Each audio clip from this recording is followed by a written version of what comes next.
Classes. जैसा कि हमने क्लास 12 का पढ़ाई कर ली थी अब तक, पैराग्राफ नंबर 16 तक, इंडियन कल्चर एंड सिविलाइजेशन। और आप लोगों की रिक्वेस्ट पे अब ये नेक्स्ट वीडियो मैं डाल रही हूँ एंड होप सो आप पूरा यूटिलाइजेशन लोगे इस वीडियो का और अच्छे से पढ़ाई करोगे। So let's get started. ये पैराग्राफ 17 से हमें स्टार्ट करना है। तो हमारी स्क्रीन पे पैराग्राफ 17 है, Indian culture and civilisation by Mahatma Gandhi. First paragraph पढ़ते हैं।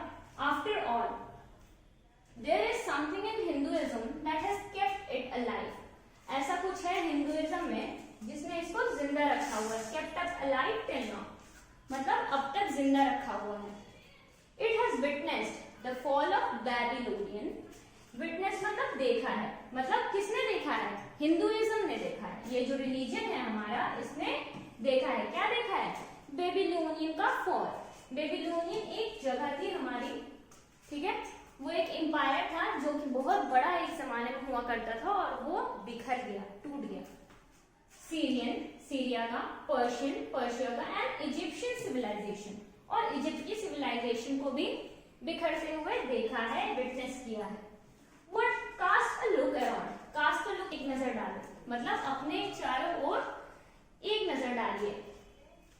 Where is Rome? रोम कहाँ है अब? Where is Greece? ग्रीस कहाँ है? Can you find today anywhere the Italy of Gibbon? क्या आपको कहीं भी इटली ऑफ गिब्बन मिलता है? अब कोई पूछेगा मैम इटली ऑफ गिब्बन क्या होता है? गिब्बन जो थे एक राइटर थे हमारे, जिन्होंने rise of Italy and fall of Italy एक बुक लिखी थी। इटली की आया है वो कैसे बड़ा हुआ और कैसे बिखरा, इसके ऊपर उन्होंने बुक लिखी थी। इसलिए गांधी जी ने इसको एड्रेस किया है इटली ऑफ गिब्बन बोल के। और रादर द एंशिएंट रोम, क्या अब तुम्हें एंशिएंट रोम दिखता है? फॉर रोम वाज इटली, क्योंकि रोम उस वक्त इटली में था। तो आंसर क्या है इसका कि नहीं, अब कोई भी ऐसा सिविलाइजेशन नहीं दिखता है। लेकिन जो एक हिंदुइज्म है वो उस जमाने से था और वो अब तक चला आ रहा है। क्लियर है? क्लियर है इतना? चलिए आगे बढ़ते हैं। Paragraph 18। Go to Greece. Greece जाके देखो। Where is the world famous Attic civilisation? World famous Attic civilisation एक जमाने में हुआ करता था जो कि अब नहीं। देन कमिंग टू इंडिया, अब इंडिया में आओ। Let one go through the most ancient records and then look around you. और इंडिया में आके सबसे एंशिएंट, सबसे पुराना, प्राचीन चीजों को देखिए। And you would be constraint, और आप विवश हो जाएंगे। कंस्ट्रेंट मतलब विवश हो जाना, विवश हो जाओगे। क्या कहने को? Yes I see here ancient India still living. हाँ, मुझे यहाँ पे प्राचीन भारत अभी भी देखने को मिलता है, अभी भी जिंदा दिख रहा है। मतलब क्या है कि इंडिया में, हमारे देश में अभी भी प्राचीन भारत की परछाई है, मेमोरीज है हमारे पास। ठीक है, क्लियर है इतना? 19 में आते हैं। True, there was dung heaps. Dung heaps मतलब गोबर का ढेर था। टू, हियर एंड देयर, हर जगह, इधर कहीं उधर गोबर का ढेर है इंडिया में। But there are rich treasures, पर हमारे यहाँ बहुत रिच ट्रेजर्स भी हैं। Buried under them, buried under मतलब उनके नीचे गड़े हुए हैं, उन डंग हीप्स के नीचे गड़े हुए हैं। मतलब इंडिया की, भारत की संपत्ति की तरफ इशारा कर रहे हैं गांधी जी कि इंडिया कोई गरीब देश नहीं है, इंडिया का बहुत वेल्थ है। राइट, अब हम आगे बढ़ते हैं। Reason why it has survived is that the end which Hinduism set before it was development along material but spiritual lines. कहने का मतलब यह है कि हिंदुइज्म के इतने टाइम तक चलने का एक बहुत बड़ा रीजन है कि हिंदुइज्म का जो डेवलपमेंट हुआ वो मटेरियलिज्म पे नहीं हुआ है, वो मटेरियल थिंग्स पे नहीं हुआ, बल्कि स्पिरिचुअल लाइंस पे हुआ है। ठीक है, स्पिरिचुअल का मीनिंग मैंने पहले ही बता दिया था आप लोगों को। चलिए अब पैराग्राफ नंबर 20 पे आते हैं। Our civilisation, our culture, our swaraj depend not on multiplying. हमारा जो कल्चर है, हमारा स्वराज है, हमारा इंडिया का जो कल्चर है, वो किस पे डिपेंड नहीं करता? मल्टीप्लाई करने पे नहीं डिपेंड करता। मल्टीप्लाई मतलब एड ऑन करना, जोड़ना। किस पे? Self indulgence. सेल्फ इंडल्जेंस का मतलब स्वभोग, मतलब अपने आप को और आराम देना। बट अपॉन रिस्ट्रिक्टिंग वन, और अपने आप को रोकने पे, किस पे निर्धारित है? अपने आप को रोकने पे, अपनी चाहतों को, अपनी जो चाहत है, अपनी जो वांट्स है उसको कम करें। ठीक है, आगे बढ़ते हैं। Paragraph 21, European civilisation is no doubt suited for European. इनका कहना है कि यूरोपियन का जो सिविलाइजेशन है वो नो डाउट, कोई इसमें शक की बात नहीं है कि उनको सूट करता है, उनके लिए बना है।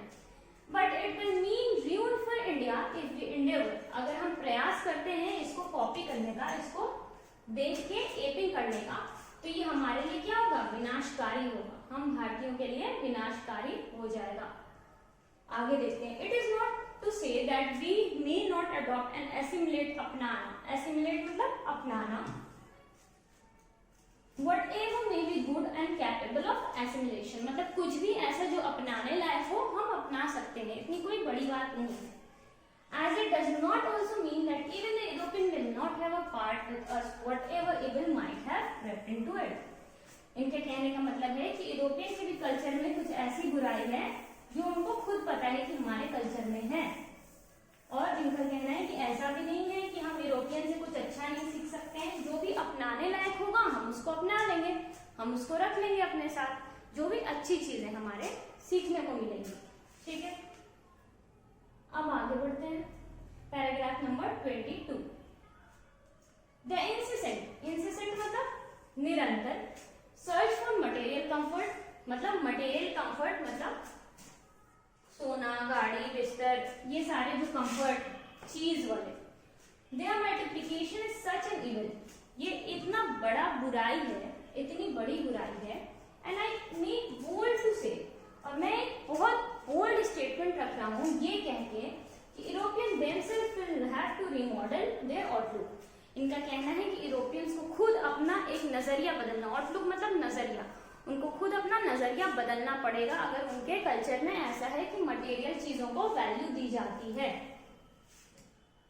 If they are not to perish, perish मतलब बर्बाद कर देना, under the weight of the comforts, अगर वे बर्बाद नहीं होना चाहते हैं अपने कंफर्ट्स के वेट ऑफ द कंफर्ट्स मतलब कि एक टाइम ऐसा आएगा कि आप लोगों को आराम करने की इतनी ज्यादा आदत लग जाएगी कि आपके लिए नॉर्मल जीवन जीना मुश्किल हो जाएगा, इनका ये कहने का मतलब है, और ये आज हो रहा है।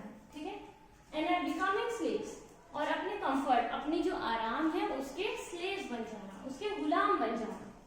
It means that my reading is wrong, हो सकता है कि मैं जो बोल रहा हूँ वो गलत हो, जरूरी नहीं है ऐसा हो। Know that for India to run after golden fleece is to court certain death, इनके कहने का मतलब है कि इंडिया ऐसे पीछे अगर भागता रहेगा यूरोपियन सिविलाइजेशन के, तो एक दिन इंडिया अपनी मौत खुद अपनी तरफ लेता आएगा। मौत मतलब बर्बादी, मौत मतलब एक्चुअल मौत नहीं, बर्बाद। लेट अस एनग्रेव, एनग्रेव मतलब खोदना, हम अपने, इनग्रेव मतलब ये नहीं होता है यहाँ पे कि आप एक्चुअली में दिल में खोद लो, मतलब ये है कि अपने दिल में एक बात को बैठा लेना। ठीक है, on our hearts the motto, motto मतलब MOTTO, मोटो मतलब आदर्श बात जो हमें मोटिवेट करे।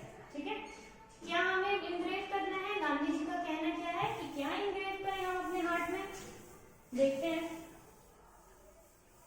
ऑफ वेस्टर्न फिलोसफर, क्या है western philosopher, plane living and high thinking, सादा जीवन उच्च विचार।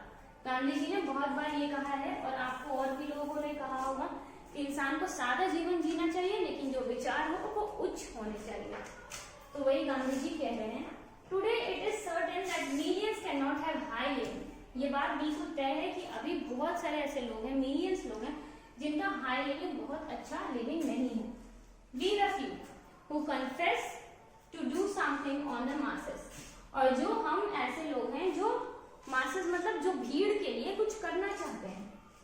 Run the race in a vain search after high living of missing high thinking, इनका कहना है कि हमने ये दुनिया देख रखी है, कौन सी दुनिया, जहाँ हाई लिविंग के पीछे दौड़ते दौड़ते लोग अपनी हाई थिंकिंग खो देते हैं। मतलब कि एक टाइम ऐसा आएगा कि आप जिंदगी के कंफर्ट को ढूंढ ढूंढ के आप अपना जीवन व्यतीत करना भूल जाओगे, आप अच्छी सोच रखना भूल जाओगे, आप चीजों के पीछे भागोगे। और गांधी जी ने इस चीज के लिए वार्न कर रखा है हमें, और आज की दुनिया देखिए, हमें आज यही चीजें देखने को मिल रही हैं, right.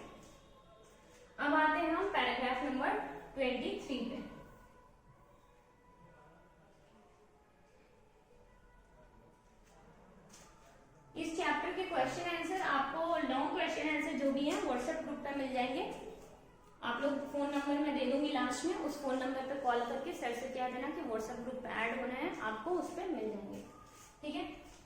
Civilisation in the real sense, वास्तविक मतलब, रियल सेंस मतलब वास्तविक मतलब में, of the term consist not in the multiplication, मतलब मल्टीप्लिकेशन में नहीं है, इन द डेलिब्रेट, डेलिब्रेट मतलब जानबूझकर किया गया, एंड वॉलंटरी स्वैच्छिक, रेस्ट्रिक्शन प्रतिबंध पे है, और वांट मतलब कहने का कि इंडियन सिविलाइजेशन जो है, हमारा जो सिविलाइजेशन है वो इस पे नहीं है कि हम जो चाहे वो बार बार लेते रहें, बल्कि अपने ऊपर एक रिस्ट्रिक्शन डालने पे, प्रतिबंध डालने पे है, हमारी चाहतों पे। चाहत का क्या है, आज तुम गाड़ी साइकिल है, कल तुम चाहोगे कि तुम्हारे पास बाइक हो जाए, जब बाइक हो जाएगी तो चाहोगे कार हो जाए, जब कार हो जाएगी तो बोलोगे प्लेन चाहिए, है ना।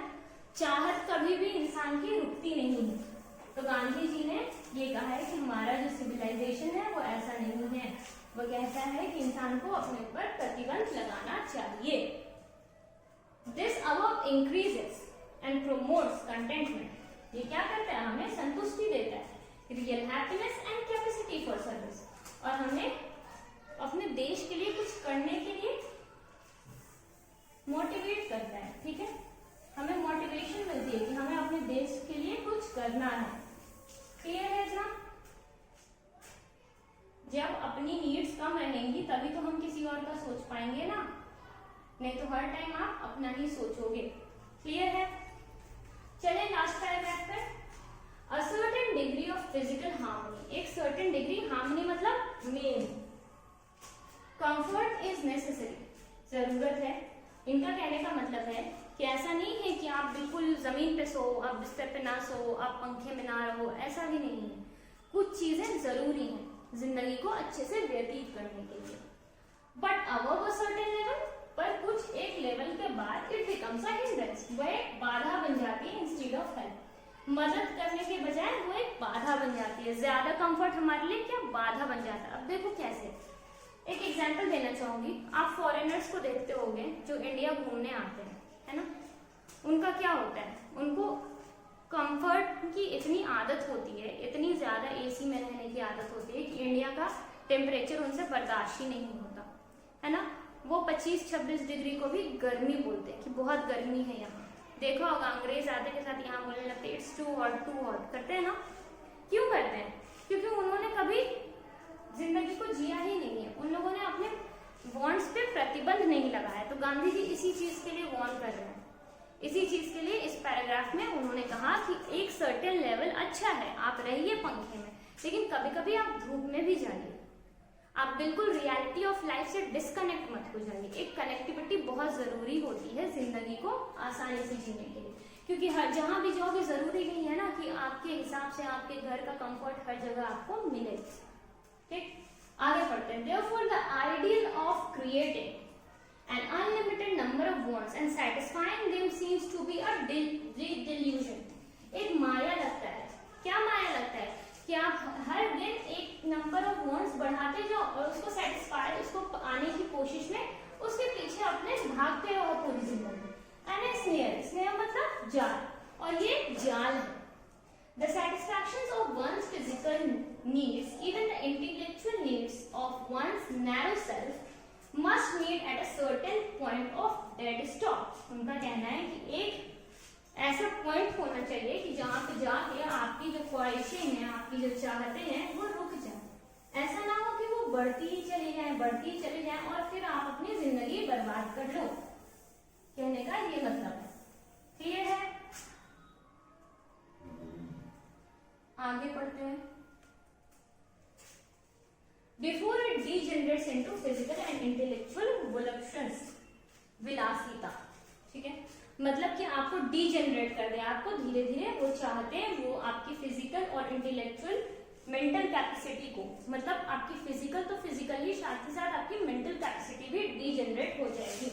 A man must arrange his physical and cultural circumstances so that they do not hinder him in his service of humanity on which all his energy should be concentrated। इनके कहने का मतलब है कि इसलिए इंसान को अपनी फिजिकल और कल्चरल सर्कमस्टेंसेस मतलब जो घटना होती है उसको आपको क्या करना चाहिए, उसको हिंडर नहीं करना चाहिए, उसको बाधित नहीं करना चाहिए और हमें ह्यूमैनिटी के लिए सर्व करना चाहिए। सर्विस फॉर ह्यूमैनिटी लिखा है ना, सर्विस फॉर मतलब मानव जाति के लिए कुछ ना कुछ कंट्रीब्यूशन करना चाहिए, कुछ हेल्प करना चाहिए सोसाइटी में, on which all energy should be concentrated. इनके कहने का मतलब है कि अपनी पूरी की पूरी ऊर्जा आप इसमें ना खर्च करो कि मैं इस बिस्तर पे सोऊं, इस गाड़ी से जाऊं, प्लेन से उड़ूं, प्राइवेट जेट खरीदूं, बल्कि आप इस चीज पे करो कि आप मानव के लिए क्या कर सकते हो, आप मैन काइंड के लिए क्या कर सकते हो, आप छोटे बच्चों के लिए, आप अपने समाज को क्या दे सकते हो, इस पे आपकी ऊर्जा खर्च होनी चाहिए। ये पूरा चैप्टर मैंने एक्सप्लेन कर दिया है और जिन्होंने पुरानी चैप्टर नहीं देखा, पुराने नहीं पढ़ा है, वो देख लीजिए यूट्यूब पे SR क्लासेस इंग्लिश लिखेंगे आप, class 12 Indian culture and civilisation SR classes लिखेगा, आ जाएगा। बाकी ये क्वेश्चंस जो हैं आपके, answer the following questions what according to the author is modern civilisation. ये सारे क्वेश्चन आंसर आपको PDF में मिल जाएंगे व्हाट्सएप ग्रुप पे। आई नो क्लास 12 का व्हाट्सएप ग्रुप शायद नहीं बना है, but let me give you number. इस पे आप सर को कॉल करिए और आप इंग्लिश का व्हाट्सएप ग्रुप में जुड़ जाइए, आपको PDF मिल जाएगा। बिकॉज यहाँ पे क्लास में पॉसिबल नहीं है एक एक क्वेश्चन आंसर करवाना, है ना। आप लोग बड़े बच्चे हो, आप लोग खुद से याद कर लोगे अपना सेल्फ स्टडी करने के टाइम में। चैप्टर मैंने बहुत अच्छे से एक्सप्लेन कर दिया, इसकी अच्छी खासी वीडियोस बन चुकी हैं, ऐसे पूरे यूट्यूब पे वीडियोस नहीं है इतने डिटेल में, पूरे लाइन बाय लाइन मैंने पूरे चैप्टर एक्सप्लेन कर दिया। अब जो रह गई बात वो रहेगी PDF की। PDF में क्या रहेगा, लॉन्ग आंसर क्वेश्चंस रहेंगे, ये जितना भी आपके long and short answer questions होते हैं वो रहेंगे, कुछ ऑब्जेक्टिव्स डाल दूंगी और वो आपको करवा दूंगी, ठीक है। चलिए फिर नेक्स्ट क्लास में मिलते हैं, और क्लास अच्छा लगे, फायदा हुआ हो आपको पढ़ के, तो सब्सक्राइब करिएगा, चैनल को फॉरवर्ड करिएगा और अपने दोस्तों में इस वीडियो को शेयर करिएगा एंड कमेंट जरूर लिखिएगा कैसा लगा class. Okay, thank you so much बच्चों।